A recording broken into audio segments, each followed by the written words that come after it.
بسم الله الرحمن الرحيم والتين والزيتون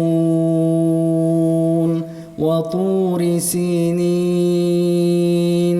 وهذا البلد الأمين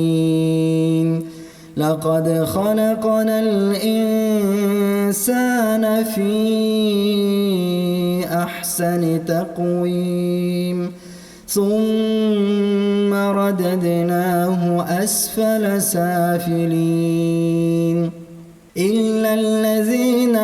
آمنوا وعملوا الصالحات فلهم أجر غير ممنون فما يكذبك بعد بالدين أليس الله بأحكم الحاكمين